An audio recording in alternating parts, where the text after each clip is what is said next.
ہم خود جو پاکستان کے کسٹوڈین ہیں اور اس کے خراب ہونے کے ذمہ دار ہیں، ہم خود ہی ساری دنیا کو یہ کہتے ہیں ہم تو بڑے خراب ہیں، ہم تو بڑے خراب ہیں، پاکستان تو بڑا خراب ہے۔ تو میں تمام بہنوں بھائیوں سے گزارش کرتا ہوں کہ سب سے پہلی بات جو آج کا ٹیک ہوم میسج ہے، خدا کے لیے اس ذکر کو آپ ختم کریں، اور اگر سمجھتے ہیں آپ کہ نہیں ہم کیوں ختم کریں، یہ جینوئن بات ہے، تو میں تھوڑی سی سخت بات کرنے لگا ہوں کہ اللہ تعالیٰ نے پھر آپ کو ایک زندگی دی ہے، اب اپنی زندگی کو کیوں خراب کرتے ہیں؟ اب پاکستان چھوڑ کر چلے جائیے۔ اور ایسا کرنے پر کوئی یہ نہیں کہے گا کہ آپ برے آدمی ہیں، جو یہاں رہ گئے وہ اچھے آدمی ہیں، ایسا کچھ نہیں کہہ رہے، ہم آپ کو ججمنٹل نہیں ہو رہے، لیکن اگر آپ سمجھتے ہیں کہ واقعی پاکستان نہیں ٹھیک ہو سکتا، پھر اپنا وقت یہاں مت برباد کیجیے، کیونکہ یہاں رہنے سے نقصان ہو رہا ہے، کیونکہ لوگوں میں مایوسی پھیل رہی ہے آپ جیسے سمجھدار پڑھے لکھے منہ سے یہ نکلتے ہوئے کہ پاکستان کا کچھ نہیں ہو سکتا۔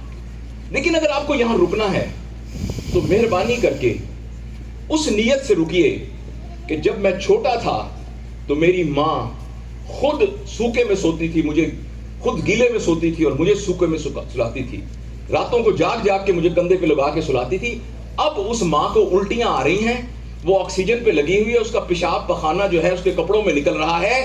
لیکن مجھے بدبو آتی ہے پیشاب پخانے سے، اس لیے میں امی کو چھوڑ کے جا رہا ہوں۔ تو اگر آپ کو واقعی بدبو آتی ہے تو مہربانی کر کے واقعی ہی چلے جائیے، آپ کو کوئی برا نہیں کہے گا۔ لیکن اگر اس موقع پر آپ کہتے ہیں کہ اس بیمار ماں کا میں نے سہارا بننا ہے، تو مہربانی کر کے اپنے دل سے اس ناامیدی کو نکالیے، اپنے دل کے اندر وہ امید کو لے کے آئیے۔ اور آپ یہ سوچ رہے ہوں گے کہ ٹھیک ہے، اس بات سے ہم ایک طرح سے آپ کی گفتگو کے اس پھل جھڑیوں سے ہمیں ایک لگ تو گیا ہے جذباتی طور پر، لیکن ایکچولی تو ایسا نہیں ہے۔ لیکن میں آپ کو پوری ذمہ داری سے کہتا ہوں کہ ایکچولی ایسا ہی ہے۔ ہماری قوم کی جو حالت ہے، اس سے بہت بری حالت میں قومیں رہی ہیں اور اٹھ کر واپس آئی ہیں۔ ہماری قوم کے پاس جو انگریڈینٹس ہیں، جو وسائل ہیں، وہ وسائل ایسے ہیں جو دنیا میں کئی ممالک کے پاس نہیں ہیں۔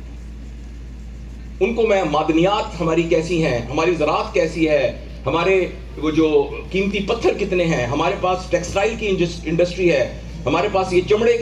کا بہت بڑا بزنس ہے، ہمارے پاس سرجیکل گڈز کا بہت بڑا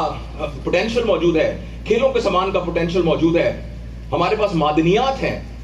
$3 ٹریلین کا تو تانبا ہے صرف۔ لیکن آپ ان سب باتوں کو بھول جائیے،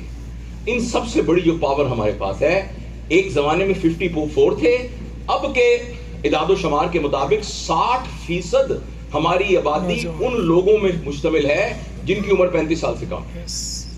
اور ایک سپر کمپیوٹر اور ایک 25 سال کا ذہن آپ اور جسم رکھ دیجئے، وہ سپر کمپیوٹر اس 25 سال کے انسکلڈ ورکر کا مقابلہ نہیں کر سکتا پرفارمنس کے حساب سے۔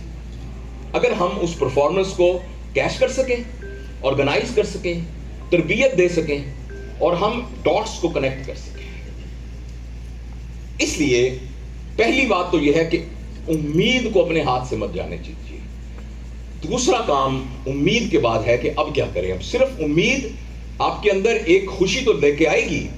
لیکن جو دوسرا کام ہے وہ ہے کہ اب کریں کیا۔ اور اگلے آدھے گھنٹے میں مغرب عشاء کی نماز سے پہلے میں آپ کو مختصراً عرض کروں گا کہ ابھی 7 بجے ہیں اور ہمیں کتنے بجے ختم کریں؟ 10 منٹ میں کچھ پھر وقت شروع کریں گے جی، تو 10 منٹ کے بعد ہم ایک وقفہ کریں گے اور پھر بات کریں گے۔ اچھا، میری بات اب توجہ سے سنیے گا، میں آپ سے یہ عرض کر رہا ہوں کہ اب کریں کیا، اور جو کچھ میں کہنے جا رہا ہوں وہ ہم الحمدللہ صبح سے ہی شروع کر سکتے ہیں، آج صبح سے ہی ہم یہ کام شروع کر سکتے ہیں۔ اگر آپ کو پیدل جانا ہے مری تو ابھی سے چلنا شروع کر دیجئے، صبح تک جو فاصلہ ہے وہ تقریباً 10 کلومیٹر کم ہو چکا ہوگا، تو ہم صبح سے انشاءاللہ شروع کریں گے، تو وہ جو روشن مستقبل پاکستان کی منزل ہے اس کی طرف ہمارا سفر تھوڑا سا کٹ چکا ہوگا۔ وہ کرنا ہمیں یہ ہے کہ ہم سب اس بات کو